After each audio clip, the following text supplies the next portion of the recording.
열왕기 22장 1절에서 11절까지의 말씀은 이제 요시아가 유다의 왕으로 등극하면서 그가 31년을 통치하게 되는데, 그는 하나님 앞에 여호와 앞에 정직히 행했다 이렇게 말하고 있습니다. 그리고 다윗의 모든 길로 행해서 좌우로 치우치지 아니하였다. 정말 하나님의 말씀을 준행하려고 최선을 다했던 왕이었다는 것을 우리가 짐작을 할 수가 있습니다. 특별히 요시아 왕은 하나님을 섬겼기 때문에, 하나님을 공경했기 때문에 특별히 하나님의 성전을 보수하고 수리하는 일에 최선을 다했습니다. 그래서 그 걷어들이는 세금과 걷어들이는 그 수리의 금액을 그 수리공 작업자들에게 hil기야를 통해서 전달하게 하고 성실하게 그 성전을 잘 수리할 수 있도록 임무를 맡겼습니다. 그런데 그 성전을 수리하면서 거기서 율법책을 발견하게 되죠. 그리고 특별히 대제사장 hil기야는 너무나도 놀랐습니다. 하나님의 율법책이 그 성전 수리하는 과정 속에 숨겨져 있던 것을 발견했기 때문이죠. 그래서 그것을 왕에게로 가져오고 이제 서기관이었던 사반이 그 율법책을 낭독할 때에 요시아 왕이 그것을 듣고 옷을 찢었습니다. 옷을 찢었어요. 왜 찢었냐? 바로 그 말씀 속에 한 번도 발견되지 않았던 율법책이 읽혀질 때 그 속에 하나님을 말씀을 준행하지 않을 때의 왕국이 어떻게 될 것인가에 대한 하나님의 심판에 대한 경고, 이런 것들이 기록이 돼 있었던 것 같습니다. 그 말씀을 듣고 이 요시아 왕은 너무나도 깜짝 놀라서 옷을 찢는 그런 행위를 하게 되죠. 이런 것을 통해서 우리가 볼 수 있는 것은 바로 모세를 통해서 하나님께서는 율법을 백성들 앞에서 7번씩 낭독하라고, 7년에 한 번씩 낭독하라고 율법에 정해져 있습니다. 그래서 신명기에 보면, 신명기 31장에 보니까 모세가 그들에게 명령하여 이르기를 매 7년 끝에 곧 면제년의 초막절에 온 이스라엘이 하나님 여호와 앞에 택하신 곳에 모일 때 여기서 율법을 낭독해서 온 이스라엘이 듣게 할지니, 그러니까 7년마다 백성들이 모여서 율법을 낭독하도록 이렇게 모세가 명령을 내렸습니다. 그래서 백성의 남녀 어린이 성읍에 거주하는 타국인들도 모여서 그것을 듣고 배울 수 있도록, 그래서 하나님을 경외하고 말씀을, 율법을 지켜 행할 수 있도록 하나님께서 모세를 통해서 그렇게 하도록 했는데, 그런 일들이 오랫동안 중지되어 있었고, 또 율법책, 새롭게 발견된 율법책조차도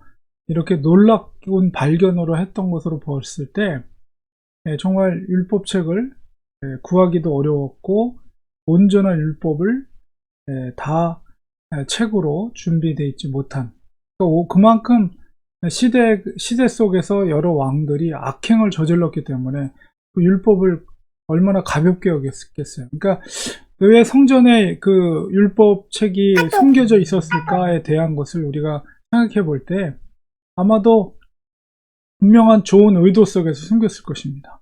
그러니까 악한 왕이 율법을 가볍게 여기는 악한 왕으로부터 율법을 보호하기 위해서 그 누군가가 성전에 그것을 숨기지 않았는가, 이렇게 우리가 짐작할 수가 있고, 정말 얼마나 기도하는 마음으로 제사장이든 누구든 그가 숨겼을 때 그런 간절한 마음으로 숨겼죠. 근데 역시나 바로 하나님을 경외했던 왕을 통해서 성전이 보수하면서 그 율법책이 발견된 것이죠. 이것도 하나님의 뜻이에요. 그래서 율법책이 발견됨으로 인해서 더 하나님의 온전한 뜻이 무엇인가, 하나님의 말씀이 무엇인가, 하나님의 말씀 좌우로나 치우치지 않고 말씀대로 준행하는 것이 바로 규례를 통해서 율법을 통해서 알 수가 있기 때문에 이 요시야 왕의 책의 발견, 이 율법 책의 발견은 정말 하나님의 놀라운 은혜라고 말할 수가 있어요. 그래서 우리 신명기 17장에도 보면 왕이 오르거든 율법서의 등사본을 에이스랑 제사장 앞에 책에 기록해서 그러니까 율법을 그대로 카피해서 그것을 보관하라. 그리고 평생에 자기 옆에 두어 읽어서 하나님 여호와 경외하는 것을 배우게 하고 율법의 모든 말과 이 규례를 지켜 행할 것이라. 그리하면 그의 마음이, 그러니까 왕의 마음이 그의 형제 위에 교만하지 아니하고 이 명령에서 떠나 좌로나 우로나 치우치지 아니하리니 이스라엘 중에 그와 그의 자손이 왕이 있는 날이 장구하리라. 이 다윗 언약과 맺은 것과 동일한 원리, 영적인 원리라는 것을 이미 신명기를 통해서, 모세를 통해서 이미 하나님께서 알게 하신 거죠. 그래서 드디어 하나님을 경외했던 요시야를 통해서 율법책이 발견됨으로 인해서 이 영적인 개혁의 운동이 더 힘을 얻게 된 것입니다. 결국 원본으로 들어가야 돼요. 결국 하나님의 율법으로 돌아가야만이 영적으로 회복이 일어나게 되는 것이죠. 우리가 이 하나님께서 우리에게 성경을 허락해 주신 것은 이 말씀으로 돌아가서 말씀을 통해서 영적인 회복을 이루게 하기 위함이며 하나님이 누구인가에 대한 것을 분명히 깨닫게 하기 위한 하나님의 뜻이 이 성경 말씀 속에 있는 것입니다. 그래서 우리가 날마다 이렇게 아침마다 성경을 읽고 성경을 이렇게 말씀을 듣는 것은 바로 그런 의미 속에서 굉장히 중요한 우리가 이 시대 속에서도 큰 의미가 있다라고 볼 수가 있는 것이죠. 그래서 하나님의 말씀을 늘 가까이 두고 그 말씀을 즐겨 읽고 그 속에서 계시하는 하나님을 깨달을 때 우리는 하나님의 말씀에 준행하는 그리스도인들이 될 수가 있는 것입니다. 믿음의 왕 요시야를 통해서 하나님의 율법이 발견되고 그것을 통해서 영적인 개혁이 일어나게 됐습니다. 우리들도 하나님의 말씀을 사모해서 그 말씀 속에 계시된 하나님을 바로 알고 그 하나님의 말씀에 준행하는 믿음의 사람들 되기 원합니다. 기도하겠습니다.